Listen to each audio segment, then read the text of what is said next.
You're listening to the Identity at the Center podcast. This is the show that talks about identity and access management and making sure you know who has access to what.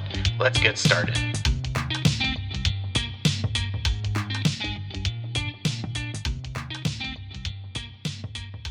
Welcome to the Identity at the Center podcast. I'm Jeff, and that's Jim. Hey, Jim.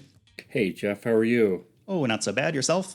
Good. I've been eating as many hamburgers as possible, being that there was a ransomware attack recently on the meat industry, and I figure it might be hard to get a hamburger in the future, so I'm doing what I can for humanity. You know, if there's one way to get Americans up at arms and to really understand the threat of ransomware, it's taking away our hamburgers and cheeseburgers. So I'm full support of that. Yeah, I mean, you shut down the gas pumps and then you get rid of hamburgers. I mean, I have potential to be a very unhappy camper with the ransomware gangs. Yeah, and let me be clear, I'm not supportive of the ransomware itself, just how to become aware of it being a potential issue, right? Let me just make sure that's clear. Yeah, right, exactly. So the other thing I've been doing is reading a book. It was actually brought up on this show, recommended to us from Vittorio Bertucci. Oh, what was that, like a million years ago, called The Age of Surveillance Capitalism. It's a great book. And one thing I thought, I know a lot of folks don't read paper books anymore, but one thing I thought was really cool was by having a paper book, you got to see that the footnotes were put in the back of the book, and there are over 100 pages of footnotes. So, I mean, this is a highly cited, or a book with a lot of citations. So I thought that was kind of cool, but really good read so far.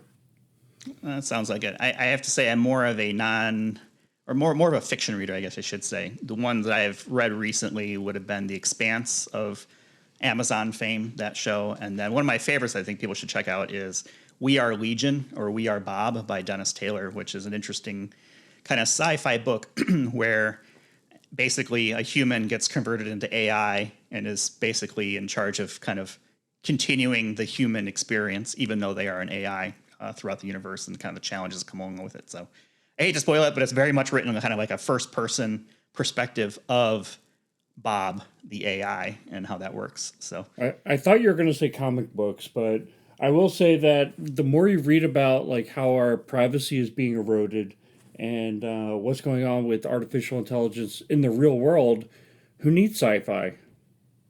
It's true. I mean, maybe you are all just living in a simulation. We're all just in the matrix at this point. I think that's why it's important maybe we can just dig it right into our main topic here for today, which is going to be the convergence of identity proofing and passwordless technologies. I wish I could claim that I came up with that title, but that directly came from our guest, Mike Engle. He's the head of strategic planning at One Cosmos. So welcome to the show. And also thank you for the fantastic title for our conversation today. No, thanks. It's really great to be here. I look forward to chatting with you guys.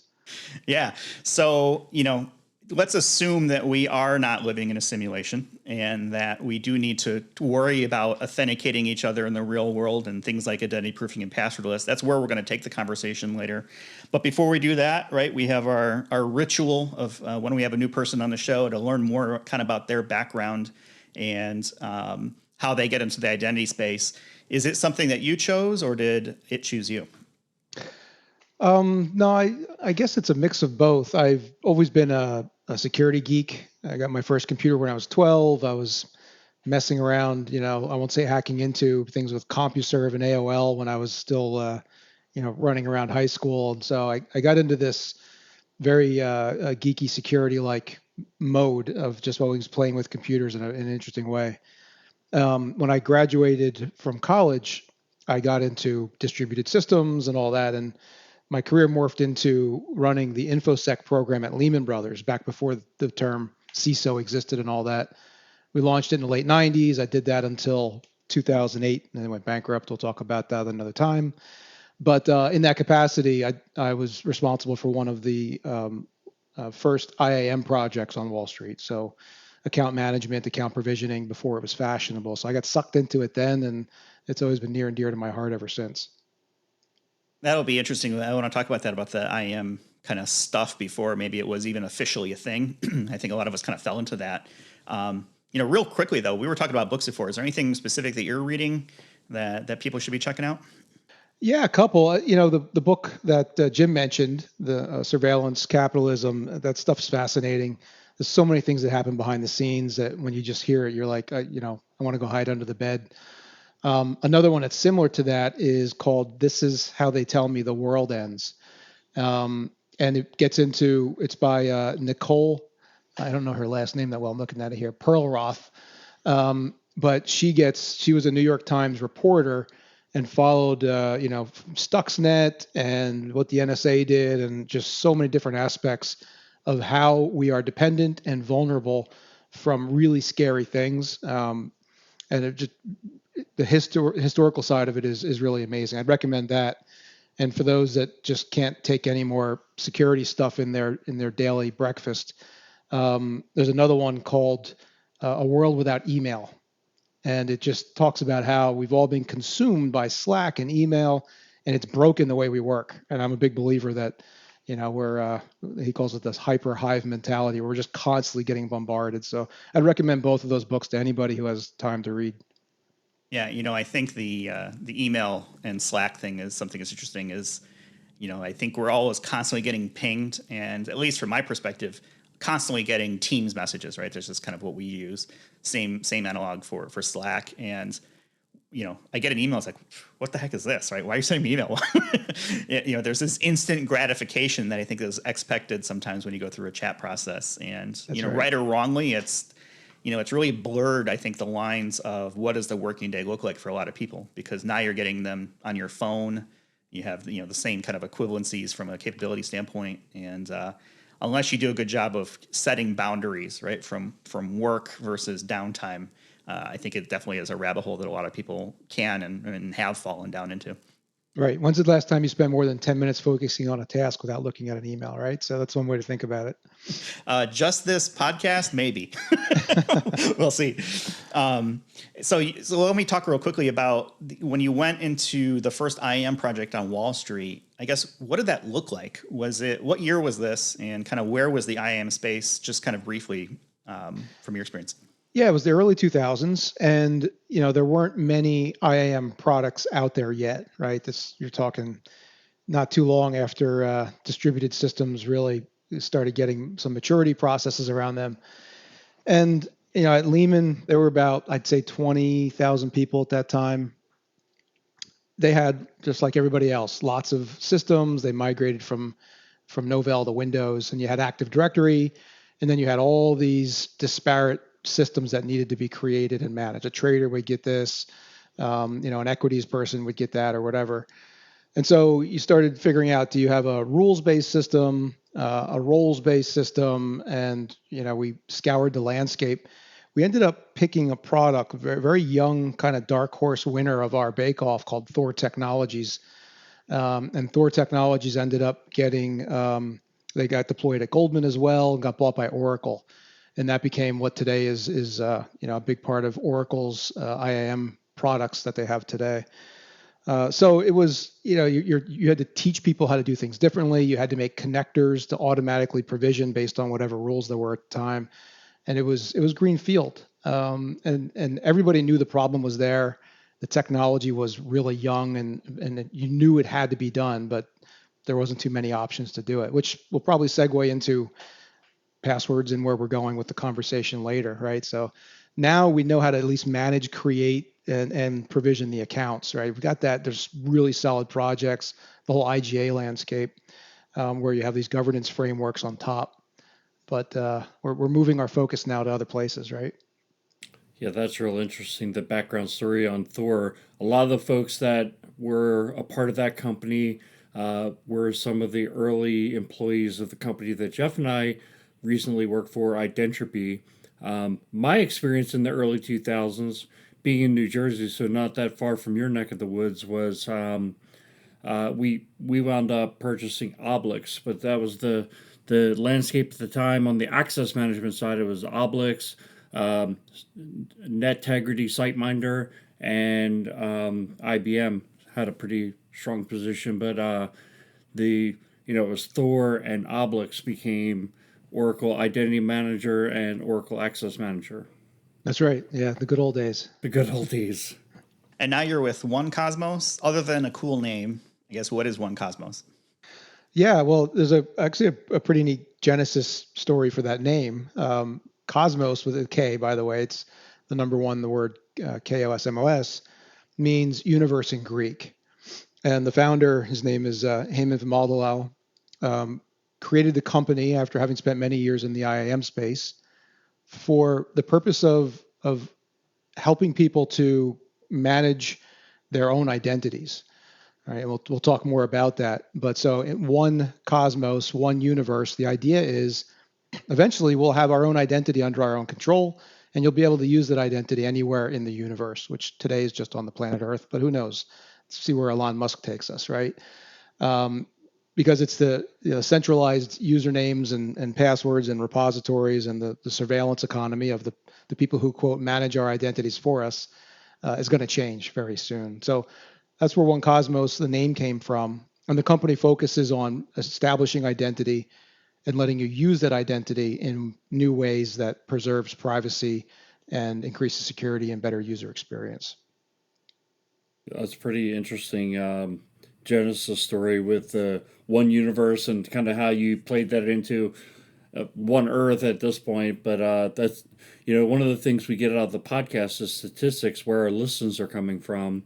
And it's always interesting. 100% of our listeners are from planet Earth. There you far. go. All right, we got it so covered. far, yeah. So far. We don't know where it's going. I mean, put it that way. But what I thought was also interesting, Michael, in one of our previous conversations, you talked about digital identity, which I always equated identity management and digital identity as kind of the same thing. But, I think you have a deeper definition of digital identity. So why don't you share that with the audience? Yeah, it's actually been evolving in my head for the last couple of years since I've been focused on all identity all the time, right? So a lot of my history was in the 2000s, worms and hackers and viruses and all that, and perimeter. And then the perimeter broke down and started doing other things. And now identity is the new perimeter, right? The new firewall ties into zero trust and such. Maybe we'll touch on that. But if you think about your physical identity, you walk to an airport, or you get pulled over by a state trooper on the Garden State Parkway in New Jersey. How do you prove to that individual, the TSA checkpoint or whatever, who you are? You reach into your pocket and you pull out a credential, a driver's license or a passport. You hand it to them. That credential's trusted. So on that credential, you have some security features, and it's pretty secure, right? And it has your picture. And the inspector will look at the picture, look at your face, and you've now just proven what your identity is to that individual. And we couldn't do that remotely until very recently, because how do you give somebody a credential remotely and let them verify it? Well, the only thing we've had for 60 years is an alternative, a username and a password. So if you think about a credential being something you have that's trusted and something you are, which is your face matching, listeners might kind of hear where I'm going with this. We can now do a lot of those things remotely using a couple pretty new technologies that have evolved in the last, I'd say, 5 to 8 years that are allowing this to be done. So my definition of a digital identity is very much in line with a physical identity, and that is a trusted credential that I can hand you. And one of these that we all have heard of is a smart card, right? That's a credential that, if you're in the government, you have CAC cards and PIV cards. They give you this very expensive thing and a reader, and that holds your credential, and then you match it up with a biometric. But we can now do that remotely for billions of users in a similar fashion. So that's my the way I think about it. But it really, digital identity has a different definition almost for everybody you ask. It's very personal, I think, for a lot of people. And I think what you described there, right, is kind of the identity proofing process, proving out who you are, who you say you are, right, to whatever constituency you're trying to do that to. And this is a conversation we actually started a couple weeks ago with Bala Kumar from Jumio, Sure. working through kind of identity proofing and that sort of thing. And I think this is something that comes up is, assurance levels, right, when it comes to identity, the differences between, level 1, level 2, level 3, and how that relates to standards like NIST. And I think it's NIST 863, for example, right, has some components of what level of assurance is either required or recommended for certain services, right, out there. Is there? Can you explain, I guess, what those three levels of identity assurance are and where they might fit in the real world? Sure. Yeah, the identity proofing, it's gotten hot since COVID. I think I've measured $600 million in investments, I think including Jumio, right, in the last 8 weeks alone at unicorn status for a lot of these companies. So it is hot because of COVID. What NIST 863-3 is, it's a government standard, of course, NIST being a government body, is the definition of how you prove who somebody is remotely by having them present credentials, verifying those credentials, and matching it to their live self. It's very much in line with the way we've proven our identity in the physical world, if I go back to that. So you need to open a new bank account in, say, year 2010. The bank, because they have high levels of identity requirements by the government for KYC, anti-money laundering purposes, they need you to bring in two forms of identity. Driver's license, a passport, will check the box. Those are very trusted. And what did they do with them? They look at them, they look over, the paper at you, and they say, yep, that's you. And maybe they file them away or do some other checks. And that is really a high level of identity assurance. And the same thing would happen with your employer. Before the employer would let you, pay taxes and earn money, they'd need that same level of assurance. Well, the NIST standard says, well, how do you do that remotely? Well, the way you do it is by introducing multiple forms of identification, verifying them, comparing the data, and then comparing it to your live face. So that NIST standard, 863-3, and A is the part that says assurance.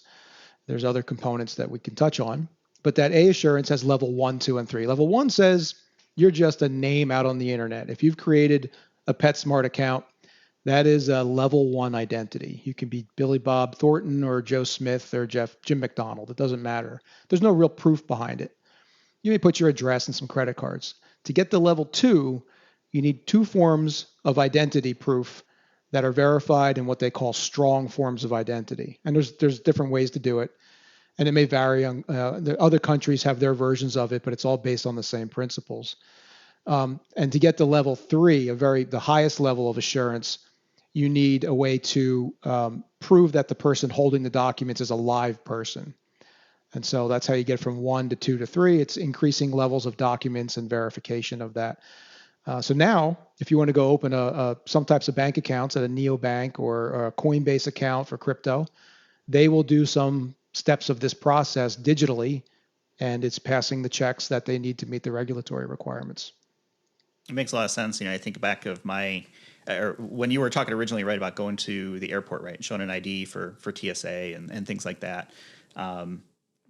The real ID scenario that we have in the U.S., where there's a lot of states that do not necessarily have an ID that's compliant currently with, TSA regulations, I guess, when it comes to validating identity, has put a lot of crimps into the process, especially with COVID, people not having the real ID. And you're seeing, if you've flown anytime in the last couple of years, you've probably seen placards up at all the checkpoints saying you're going to need a real ID. The deadline is this, and now it's been extended a couple more years, and that's led to a crush, at least in Illinois, where I am, where the DMV, Department of Motor Vehicles, can't handle the surge of people who are requesting real IDs, because when you go and get it, you have to bring in, your person, obviously yourself, along with a few documents that basically prove who you are, right? A passport, an existing ID, utility bills, right? Just there's a whole list of stuff. And I think this is an area that would really kind of be ripe to be exploited, to say, okay, how do we automate some of that identity proofing at the state level to be able to, address some of the backlogs that people are seeing in the real world, rather than just kind of showing up, standing in line at the DMV, which I'm sure everyone loves to do, right?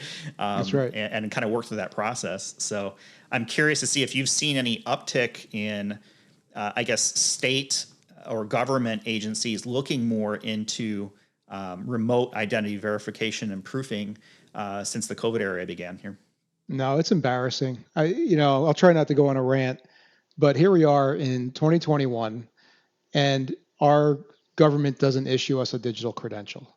right? They've been doing Estonia since 1483, right? We have the Estonia E whole thing that they do. It's amazing. Of course, they're a little bit smaller than the United States and most countries, and they could kind of get it done because of their size. But they've set the standards. And here in the U.S., we can't even get the 50 states to come up with a common driver's license or even put a digital credential on it. Our credit cards now have chips and pins on them with our NFC chips with some data on them. It's just embarrassing. And because of that, there's now a $20 billion industry of people taking pictures of a driver's license to verify them, right? Why don't we have a digital credential? So that's that. I mean, we have a digital credential in our passports. Every one of our passports has an NFC chip in it, and that chip has your personal information on it, your date of birth, your eye color, first, last name, and a very high quality photo of you. Right? Imagine if we could use that for every online transaction. There'd be no more fraud. They're trying in other countries.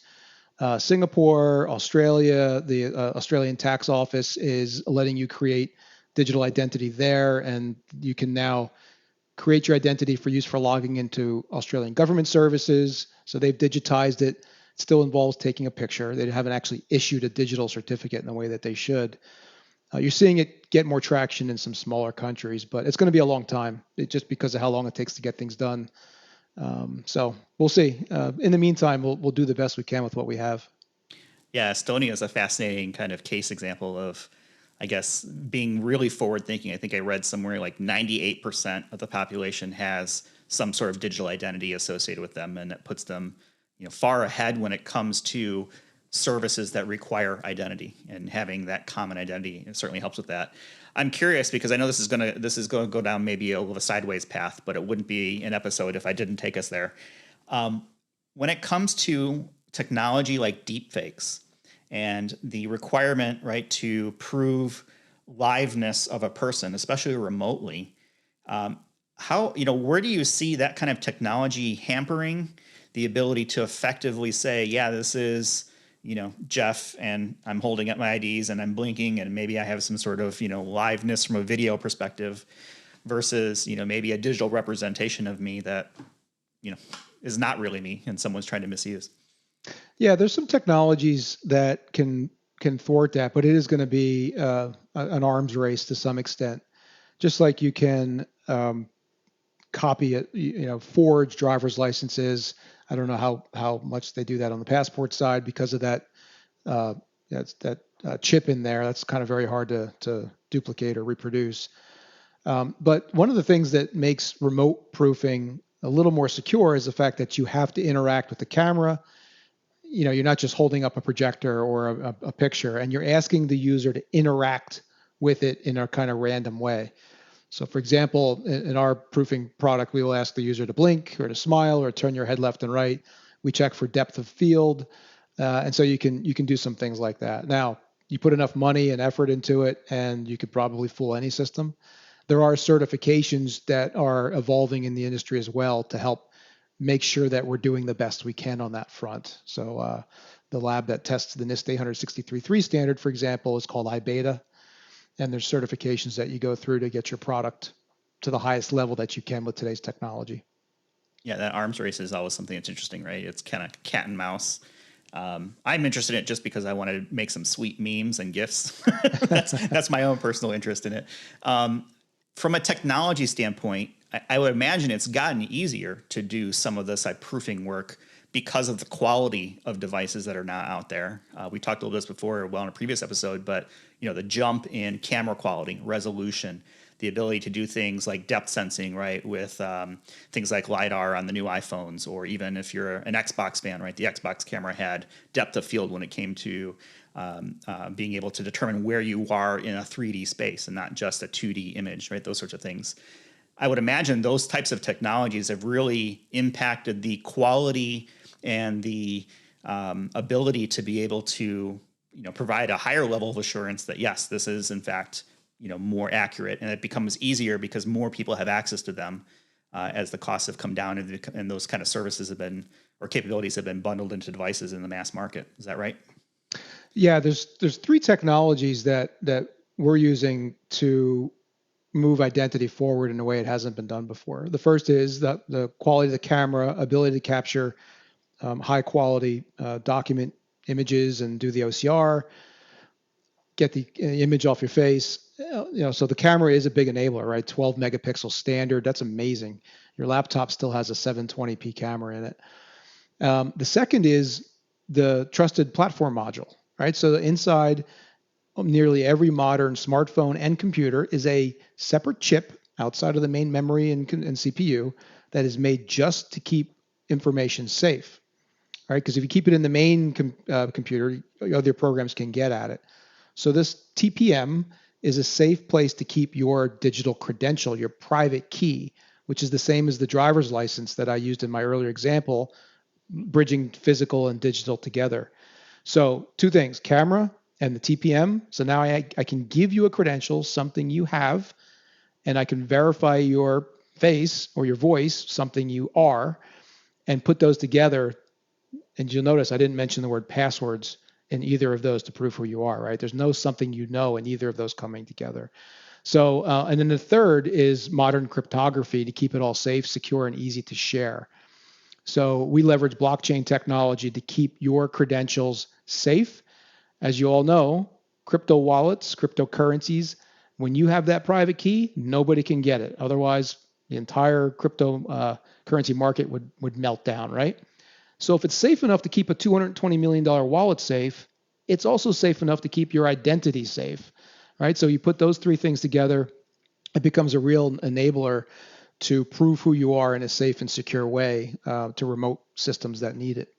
One thing I always like to do is bring things back to a real world example. My first experience with the 800-63 was in the university context of, I was doing IAM consulting, but for a university, and the In Common Federation has an identity assurance profile framework. Essentially, one of the cool things about that university context is that most people go to a place, i.e., a campus, and they can present some form of identification. So essentially, they're doing the whole process that we talk about, at that manual level. But with COVID, but with remote learning, satellite campuses, things like that, it seems to me that that's also an industry that would be kind of ripe for this type of technological advance in identity proofing.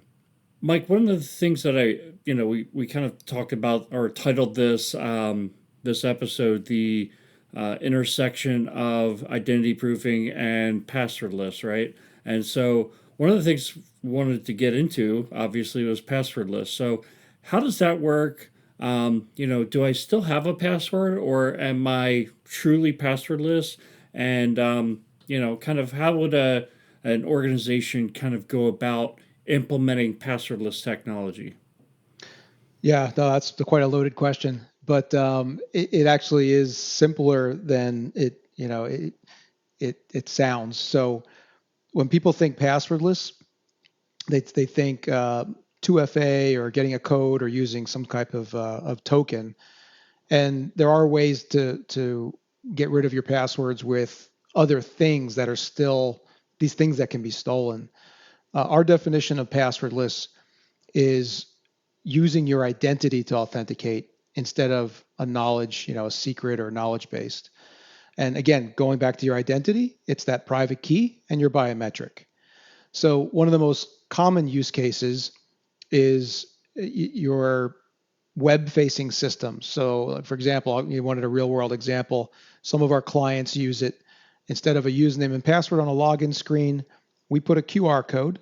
That QR code is a way for your handset, your mobile, which has the key and can interface with your biometrics, to start a conversation remotely. So scan the QR code. It says, "Can you sign this and send it back to me and start a secure exchange?" That's it.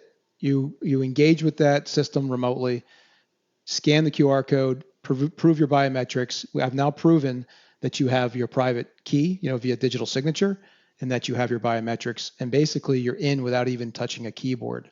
And there's other ways to engage with the system. You could have the message be sent to you, via push. and it could be step up in different ways where you ask for biometrics along the way. We have seen a lot of progress in remote access and a lot of interest in that for corporations and for the onboarding of new customers as well. So that's where some of the low-hanging fruit is today. And the goal there is to simplify the user experience and prevent fraud, right? So we're seeing that being leveraged by SCA, strong customer authentication on the payment side and things like that. Yeah, I guess it's one of the few areas where you can actually improve security and at the same time improve the user experience. But just from from the standpoint of geeking out, if you have, let's say the enterprise use case scenario. So you have your workforce where you're connecting to potentially hundreds of systems, and you have some of them are cut over to passwordless. So it could be in a cutover scenario, or it could be that you have some systems that are so old they're not worth retrofitting into using passwordless technology. If they're all connecting back to a common user directory like Active Directory, is there still an underlying password that the person would need to know? Yeah, they're in any system that's architected with passwords in its central store, Active Directory, they still exist. The goal is to get the user to use them as infrequently as possible and ultimately to get rid of them altogether. So a common path, we call it the passwordless journey, is you pick 2 or 3 systems that are your kind of 80-20 of where the most interaction is with the users. And in any Fortune 1000 company, that's your remote access, VPN, VDI, Citrix, right, coming in the front door.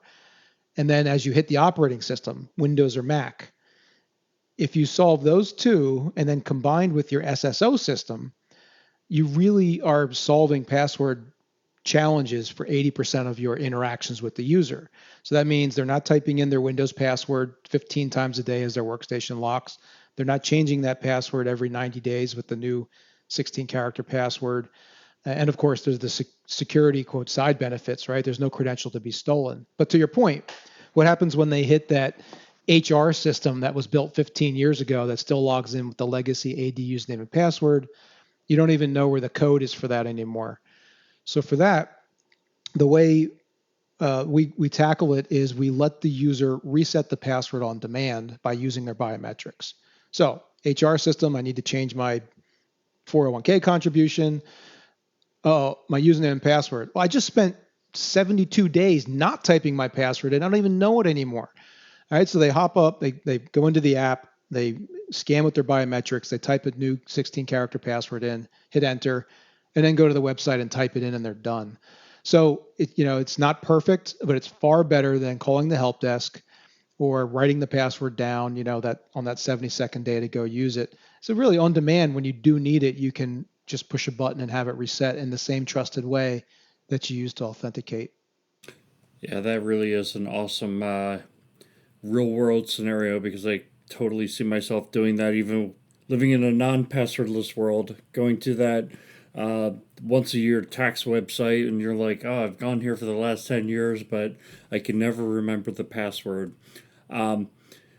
So I'm wondering, in the original scenario that you brought up, kind of the external website and single sign-on systems that maybe a corporation has, I'm wondering, does a password solution like yours replace that SSO system or work in conjunction with it, integrate with it? Yeah, now while we do support single sign-on protocols, your SAMLs and OIDCs, et cetera, we are not a single sign-on platform that's designed to replace your Oktas, Pings, Azure ADs, SiteMinders, ForgeRocks, et cetera. They've got very robust, deep integrations across the enterprise. The challenge they have is they still need a username and password to get in the front door. So when you come to that, SSO system, you put a username, you put a password, and then you do 2FA. You still have that same really vulnerability of a username, password, and an interceptable code, and you have the user friction. So what we propose is let us be the new IDP that sits in front of that identity provider, because we have a strong proofed identity, right? It's pretend you're identity assurance level 2 as per that NIST standard. Now you know that when you go into the front door of your SSO, that I have digitally signed proof that I'm the same person that gave you the driver's license 3 months ago. And we can cover the systems that they don't, right? So no SSO system out there lets you go single factor passwordless into Windows workstations, for example. They just haven't touched those platforms because they still rely on a password at the end of the day. So we can touch the half dozen key systems that they don't and help them with their journey to do SSO downstream. And it's very complementary, and we work with them every day. You mentioned blockchain earlier, and I'm curious how you see blockchain and just decentralized identity in general. How's that evolved the IAM landscape over the years? How much time do you have? Let's say we have about 5 minutes. No, just kidding. So it's funny. One Cosmos, the Genesis story, take your identity anywhere and use it anywhere in the world, right? Going back to the company's origins, that is the long-term vision. So the principles around blockchain-based identity are embedded in two other standards that we didn't talk about today. One is from the W3C called decentralized identifiers. You can think of that as your white pages entry for where your identity would live in this fabric, this identity fabric that's out there. So W3C DIDs, decentralized identifiers, set up that fabric. And there's a industry initiative via the Linux Foundation, everybody knows Linux, which sets all kinds of open source projects called Trust over IP. So we made a Trust over IP compliant decentralized identifier. What that means is all the work we're doing today to go passwordless and have that public-private key pair in the future will allow your identity to be portable and taken with you, which is what the goal of a decentralized identifier is. At the heart of that is a distributed ledger, which writes, the audit trail of who's accessing what systems and so forth. So it's definitely out of the scope. It could be a whole another hour podcast on where the decentralized identity industry is going, but it's gotten a lot of major momentum. You've got big names behind it: IBM, Microsoft, Accenture, Samsung. Right? They're all participating in this new decentralized identity frameworks that are out there, and that is the future of identity that will let it go cross-industry and even cross-country in a digital fashion. And the second standard, which goes hand in hand with it, is called W3C verifiable credentials. So we use verifiable credentials to let somebody get industry or personal certifications and put them into their really digital wallet. So what school did you go to? Here's a digital certificate to prove it. Do you have a COVID vaccination? Let me issue you that certificate. And that certificate makes it really easy to share your identity attributes in a privacy preserving way. So that's the future of identity. It's what gets me excited. I spend, probably 20% of my day working on those future initiatives with industry associations and so forth. So thank you for asking. That's where we're going. So, Mike, I'm wondering, with the blockchain, is it the technology that enables what you guys are doing, or is it just the path you chose to build your platform on? In other words, would there be a one Cosmos solution without the blockchain? Would that even be possible? We are blockchain agnostic. We've chosen to build ours with a particular set of technologies, but it's an abstraction layer, so we can run on Ethereum or R3, et cetera. But it is a very powerful enabler because of the reasons I stated earlier, right? When you put that private key in the user's hand, it's undeniable that the cryptography behind blockchain is very solid, right? So there's other ways. There's people that say, you don't need to use blockchain. I don't know if they're using a centralized database. Some people just keep it on the phone only. And what happens when you lose your phone? You start over, right? So the combination of those two, in my opinion, is the only way I've seen that's really viable. And again, Microsoft, IBM, One Cosmos, Accenture, just Google any one of these companies and the word blockchain identity, and you'll see there's entire practices spun up. So we're not the only ones to think that way. And I think it's going to be a continuing trend to put those two technologies together to keep user data private and in control of the hand of the user. So is the idea like I would have a wallet, and in my wallet I would have a driver's license. So in other words, an identity issued from the state of Georgia, and a credential issued from Rutgers University, where I went for school, and et cetera, because that's kind of how it sounds to me. Yeah, the way we've architected it is your private key is in your enclave, right in the TPM of your phone. And as you're enrolling credentials, you encrypt them and put them into a blockchain based file system. So we don't write any PII to a public blockchain, right? Well, we use blockchain really as a private permissioned mechanism to keep data safe behind the scenes. Where the public ledger would come into play is where you could say, hey, world, here's my public key. If you need to get a hold of me, much in the way PGP works for sending a secure email, you have a public key that's out there that anybody can use. So that public-private key pair is the enabler. The private blockchain keeps the data safe. And if you ever need to get rid of make sure your data can never be read by anybody, you just destroy your private key, much like you could throw away your cryptocurrency wallet if you wanted to, right? So again, it's an enabler that there's other ways to do it for sure, but it is the leading way today. Mike, you've been really gracious with your time. We probably want to start to wrap things up here, but we probably want to leave on a little bit of a lighter note than something so dense as identity and blockchain. I know we've been kind of asking non-IAM questions. Jim, what do you got for us this week? All right, what I've got this week is, what is the best vacation spot you've been to and one that you haven't been to but want to go to? And we'll start with you, Mike. Yeah, vacation. Let's go. I mean, I just went to Costa Rica 2 months ago, and that was amazing. But my favorite spot was Bora Bora. I have this vivid memory of the mountains against the water. I was on a jet ski ride. I could see 60 feet to the bottom. And I'm a scuba diver, so swimming with turtles and rays, and of course all that stuff is amazing. So I'd go back there anytime I could. If I find that $220 million wallet, I'm going there every week. Where I'd like to go, and there's all kinds of like Philippines and Thailand, Vietnam. I haven't been to any of that area. I've been all around the world, probably 25 or 30 countries, but that's an area that's missing. But frankly, I haven't seen a lot of the United States. As dry or maybe boring as that sounds, I've been to the edge of the Grand Canyon. I haven't stepped in it and looked at it. I haven't been to any of the amazing national parks that we have, like Yosemite or Zion or any of these other places. So if the missus can get away from the Caribbean for a time, I'm going to hop in an RV and go check out our own country. So that's a really cool answer. And in fact, the U.S. locations, I have been to a lot of them. Yosemite, I hiked to the top of Half Dome. Zion is where I went on my honeymoon. Cool. So yeah, I'm a big national park fan. But I gotta say, the best vacation I've been on is Maui in Hawaii.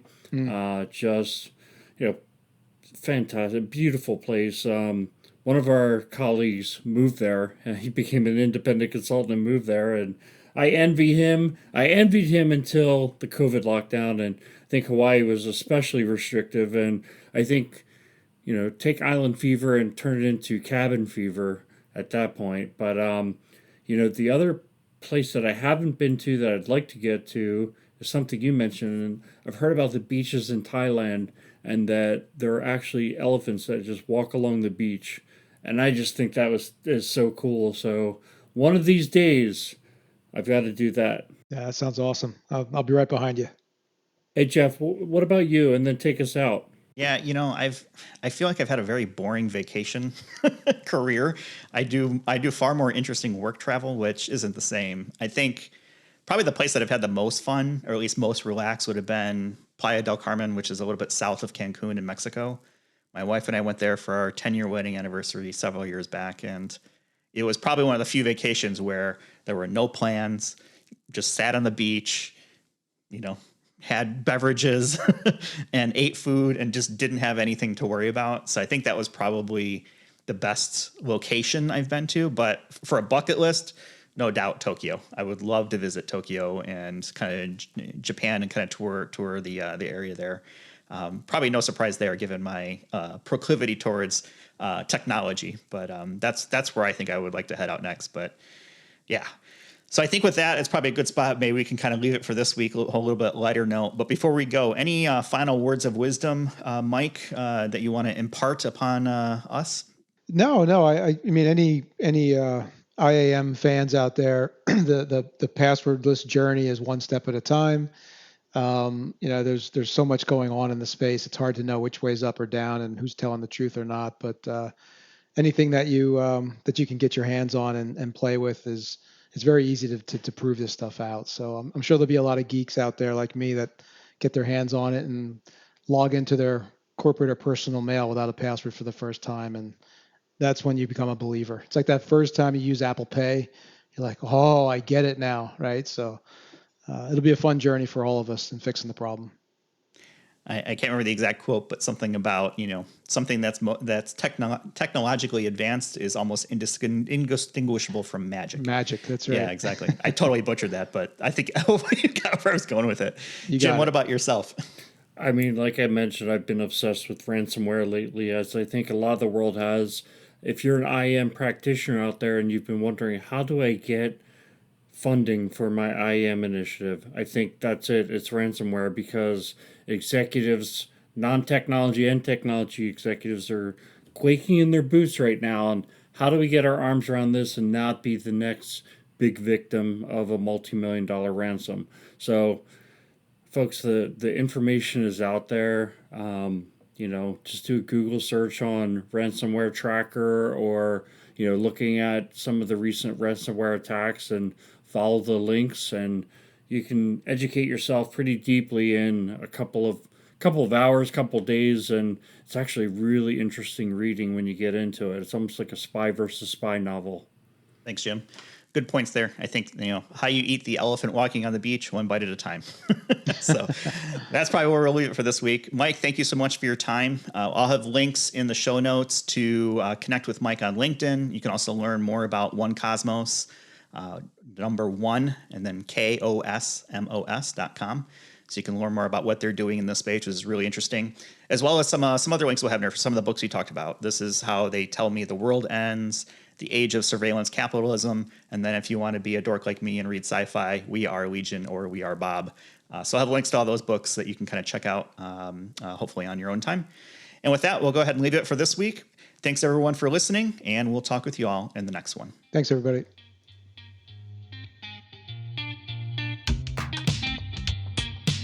Thanks for listening to the Identity at the Center podcast. If you like what you heard, don't forget to subscribe and visit us on the web at identityatthecenter.com.